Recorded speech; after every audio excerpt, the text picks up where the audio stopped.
Our next speaker is a 2014 Fort Hood shooting survivor. He's with Come and Take It, Texas, and I'd like to introduce Patrick Cook.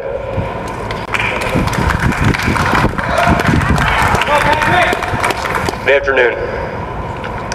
I'm Pat Cook, and on behalf of Come and Take It, Texas, thank you all for being here. To my constitutional carry brothers and sisters, you are the first genuine spark of liberty that I have seen out of my generation. And for the renewed faith in the American people that you have given me, I am in your debt. And to my licensed carry supporting friends, thank you for being here as well. And from the bottom of my heart, I'm grateful that we live in a country that allows you to come and assemble with us and have your voice heard on this very important issue. I hope you'll permit me the luxury of a little cheat sheet. I'm not a professional speaker, and it would be a dreadful shame if I went off on a tangent halfway through. To those of you who know me, you know who I am, you know what I've been through. Those of you who don't, Fort Hood shooting of 2014. It's ugly, it's messy, it's bloody, it's awful, it's brutal, and I don't like talking about it. Parts of it are liable to put you off your lunch.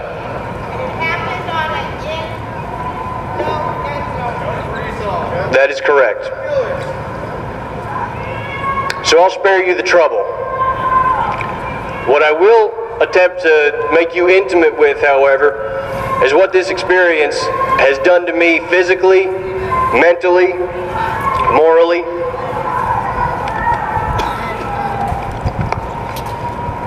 You can probably see the bald spots growing on my face. They're on my legs too. That's all stress. Because it's exhausting to have to watch everyone, everywhere I go, every second of the day, in my own homeland. It's like a deployment that you never get to come back from. And when I look in the mirror, I see the face of somebody who has been beat down, somebody who's been humiliated, somebody who knows what it is, if just for a moment, to be without a shred of dignity in the lowest possible position that any human being can experience. Prostrate on my belly, reaching for a gun that should have been there that was not, and believing the next few seconds to be the closing moments of my life. You know, in a way, I kind of feel that's how livestock must feel in the last moments, you know, before they get the mechanical separator. And kind of in a way, I also feel that that makes me have more in common with them than I do with most people, or even most animals for that matter, you know, survival of the fittest and all. So given that, I guess you could say I have kind of a unique perspective on this whole idea of constitutional carry. Because in the community that I work in, I'm completely denied my right to defend myself, and I know nothing will change that. And yet, in the community that I work in the community that I live in, Texas has graciously granted me the privilege of carrying a concealed firearm for my personal defense. How generous of them.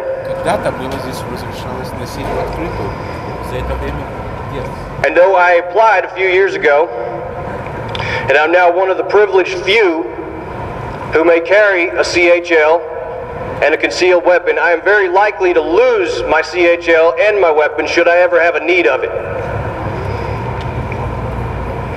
It may be revoked at any time or suspended during a period of investigation should I ever be accused of a crime, no matter how frivolous the charge, and even if I had used my pistol in self-defense. And then should that investigation conclude that I did nothing wrong, I must then reapply to have my privilege, my permission reinstated to a faceless bureaucracy that cares nothing for my life.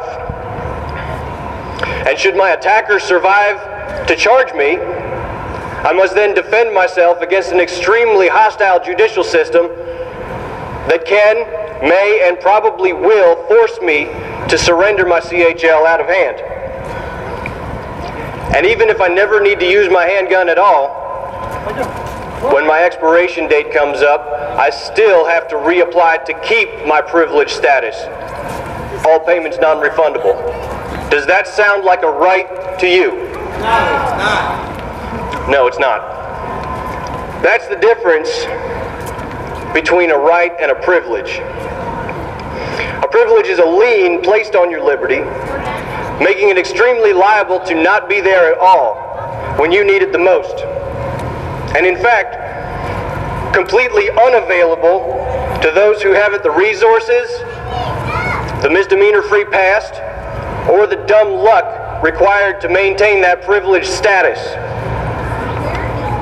But a right does not originate from the government. We understand it to be inherent within us. It cannot be bought or sold. It cannot be separated from us. That's the meaning of the word unalienable.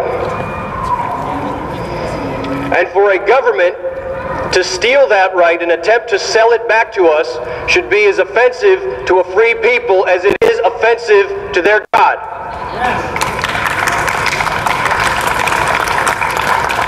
Our desire to be guided by our own judgment regarding the wearing of arms springs from a basic respect for the sanctity of life. In Texas, we deserve the right to protect life as much as we deserve the right to life itself. Constitutional carry. House Bill 195 and its companion Senate Bill 342 is about so much more than us wanting to carry our guns, our tools, around on our hips like cowboys. It's about so much more than playing stump the chump with police officers who don't know the law. Constitutional carry represents a vindication for every victim of every violent crime in Texas since a time out of memory. It represents a reconciliation for everyone who knows, as I do, what it is to be stripped of my liberty, stripped of my dignity, lower than livestock. And I'll be damned if I accept permission from the government to be elevated from that. Yes. Now, for as much as I talk about the government, I love my Texas. And I think it's a shame. I'm Carrie. Hi, Carrie. It's very nice to meet you. I love kids. And I think it's a shame that my Texas has been guided for so long by policies that spring from a progressive model of governance. That the people are the property of the state, livestock, if you will, and may decide nothing for themselves without its blessing. And I wrote this one down because it's important. The wages of this medieval style of governance are poverty, crime, violence, and death. And believe me, I'm not originally a Texan. I am a product of a place called Baltimore City, Maryland, and I do not come by that observation by accident.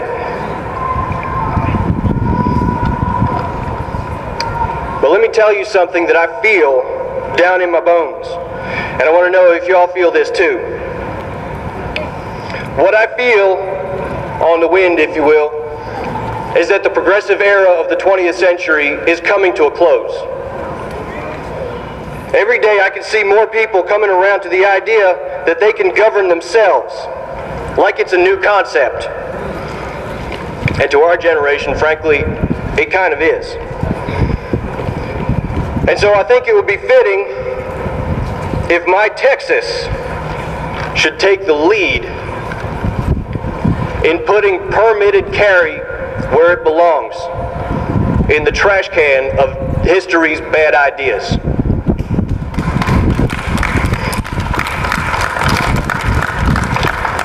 Now we're about to take a walk, as I understand, out through the neighborhood in a little while. And as you do so, I would like to challenge you to think of yourselves as the leaders that you are. leaders of the flock. Not a flock of livestock that is in need of a gallant sheepdog, if you will, to protect them, but the kind of flock that serves as its own guardian and its own guide. God bless each and every one of you, even the opposition here. God bless Texas. And as always, carry on. Hoorah! Thank you.